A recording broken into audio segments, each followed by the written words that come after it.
Now adaptations क्या होते हैं?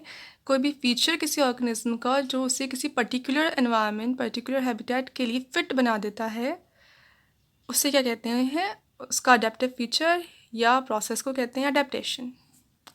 So any attribute, morphological, physiological, or behavior of an organism that enables it to survive and reproduce in its habitat can be referred to as adaptation. तो कोई भी attribute होगा organism का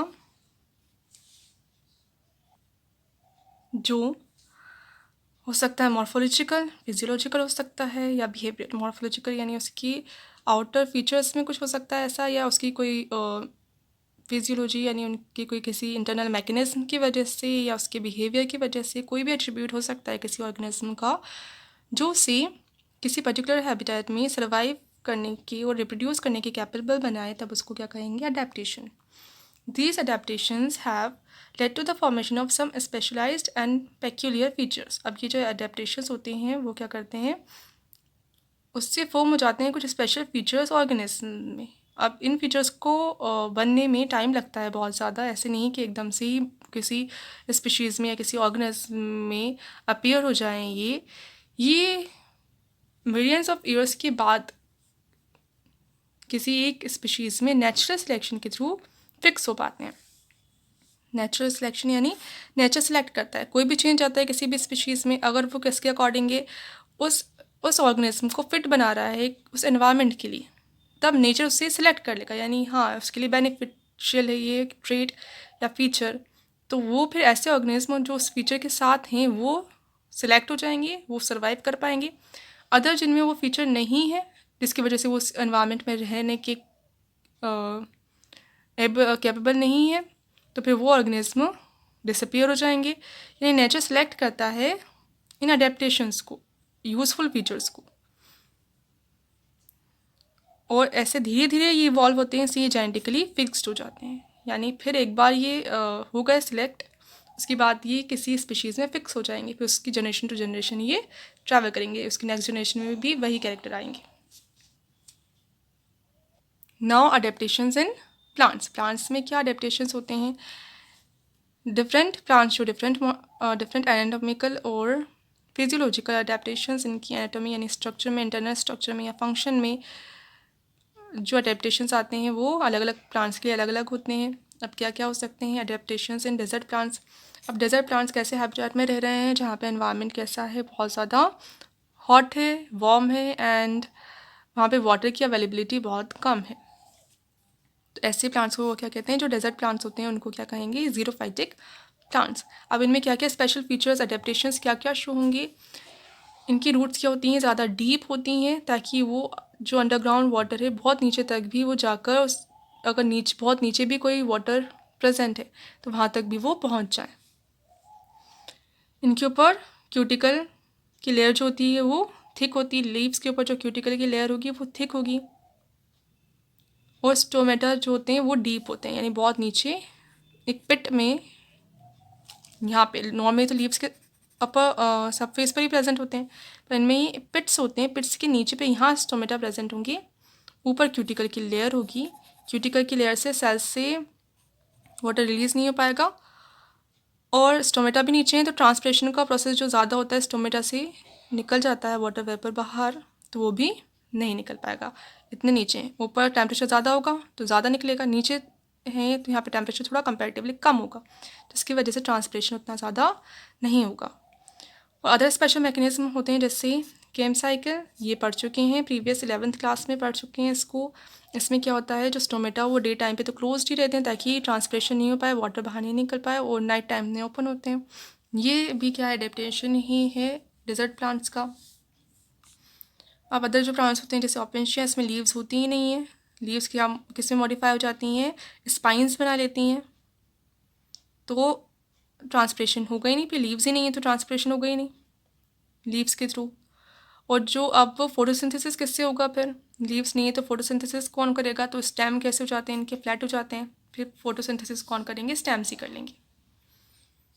now adaptations in aquatic habitats, aquatic plants में क्या होंगे adaptations aquatic plants को क्या कहेंगे? Hydrophytic plants. हाइड्रोफाइटिक प्लांट्स कहाँ रह रहे हैं? जो एक्वेटिक मीडियम में रह रहे हैं। एक्वेटिक प्लांट्स और हाइड्रोफाइट्स हैव इवॉल्व्ड एयर एनकाइमा। अब इनमें क्या प्रेजेंट होती है? एयर एनकाइमा। पैरेन्काइमा होता है, टिश्यू होता है, सिंपल टिश्यू है, एक ही टाइप के सेल्स से बना है। पैरेन्काइमा में कौन सा टाइप आएगा? एयर एनकाइमा। यानी पैरेन्काइमा में भी क्या होते हैं? स्पेसेस होते हैं बड़े बड़े, जिसके अंदर एयर फिल्ड रहती है। सेल्स के अंदर स्पेसेस होते हैं जिसमें एयर फिल्ड है, जिसकी वजह से बॉन्सी एंड फ्लोटिंग हैबिट उनकी बनी रहती है। वो बॉन्स करते रहते हैं, डूबते नहीं है पानी में, वो फ्लोट करते रहते हैं। Plants they have covering of wax. क्या होती है? वैक्स की कवरिंग होती है, जिसकी वजह से अगर कोई चीज़ पूरे टाइम पानी में है तो वो क्या हो जाएगी? डैमेज हो जाएगी। तो उस डैमेज से बचाने के लिए वैक्स की लेयर होती है। वैक्स क्या होगा? इनसॉल्युबल होता है वाटर में, तो वाटर एंटर नहीं कर पाता, फिर एक्सेस वाटर एंटर नहीं कर पाता। और रूट्स की फिर ज़रूरत ही नहीं है उतनी। क्यों? क्योंकि वाटर चारों तरफ प्रेजेंट ही है, तो रूट्स एब्सेंट हो सकती हैं, जैसे हाइड्रा में, निम्फिया में एब्सेंट होती हैं। Now adaptations to saline environment, यानी हेलोफाइटिक जो प्लांट्स होते हैं जो सलाइन एनवायरनमेंट में रह रहे हैं, ऐसी एनवायरनमेंट में जहाँ पे सॉल्ट की कंसनट्रेशन ज़्यादा है बहुत, तो उनमें क्या क्या अडेप्टेशंस होंगी? फिर इनमें क्या होती है? एबिलिटी होती है to tolerate high concentration of salts. एक तो ये टॉलरेट कर पाते हैं। अगर अपन सिंपल प्लांट्स को चाहें कि ऐसे कंडीशंस में हाई सलाइनिटी की कंडीशन में ग्रो करवा दें, तो उनमें कैपेसिटी नहीं होती टॉलरेट करने की, वो हाई सॉल्ट कंसनट्रेशन को टॉलरेट ही नहीं कर पाएंगे और उनकी डेथ हो जाएगी। पर इनमें जो स्पेशल प्लांट्स होते हैं, अडेप्टेड प्लांट्स होते हैं उस एनवायरनमेंट के लिए, सलाइन एनवायरनमेंट के लिए, उनमें एबिलिटी होती है कि वो टॉलरेट कर पाते हैं उस हायर कंसनट्रेशन को, सॉल्ट की। ठीक है, उसकी रूट्स ही करेंगी। मेन कौन सा है? सॉइल में पार्ट रूट ही है, तो रूट अडेप्टेड होती हैं, टॉलरेट होती हैं उस हायर कंसनट्रेशन के लिए। साथ में क्या होता है? वो उससे फिर वाटर सप्लाई भी गेन कर लेती है, वाटर भी मिल जाता है। नॉर्मली प्लांट्स को इतना कंसनट्रेटेड जब मीडियम होगा तो ऑस्मोसिस का प्रोसेस कैसे होगा? Higher to lower water concentration. अब मीडियम, आउटर मीडियम क्या है? बहुत ज़्यादा सलाइन है, बहुत ज़्यादा कंसनट्रेटेड है, तो कहाँ जाएगा? वाटर सेल्स से फिर आउटर एनवायरनमेंट में चला जाएगा।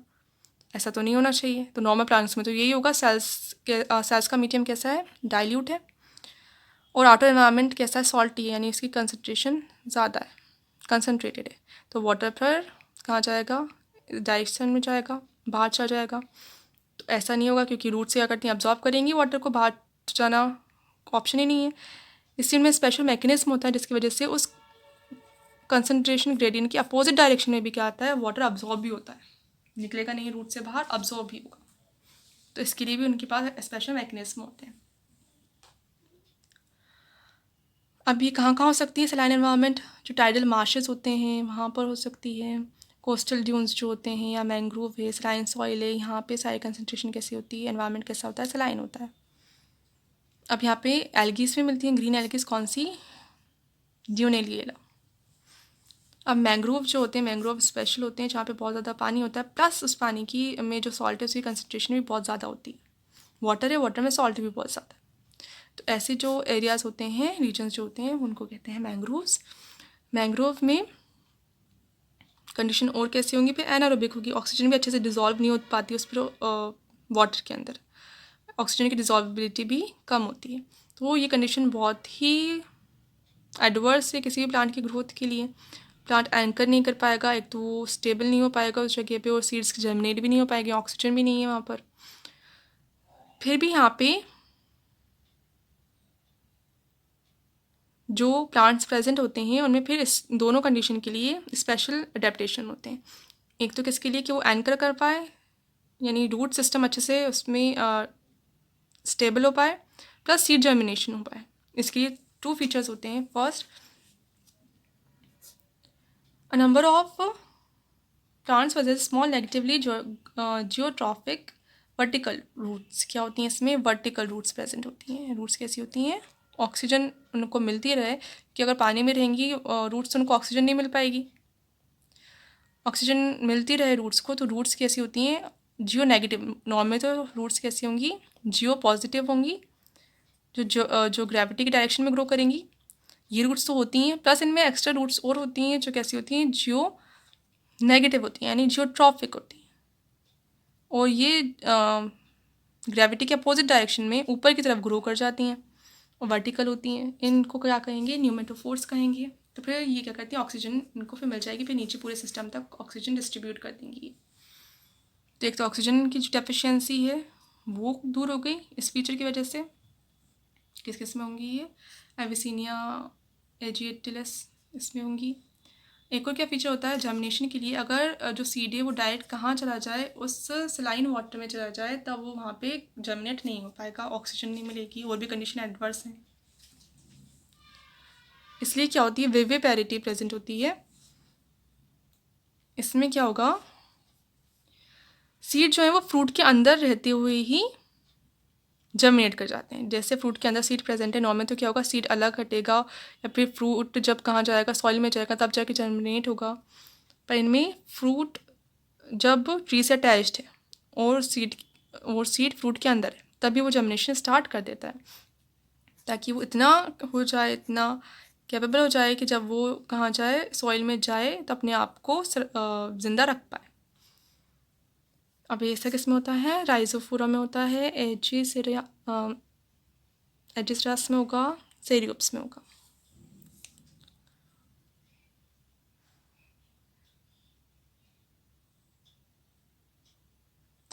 अब क्या है, सॉइल में ऑक्सीजन कम है, तो प्लांट्स क्या करते हैं, ऑक्सीजन को रिलीज़ कर देते हैं रूट्स से, और वहाँ की जो एनारोबेटिक कंडीशंस होती हैं उनको फिर नॉर्मल कर देते हैं। ये किस में होगा, इकॉर्निया में, पिस्टिया में।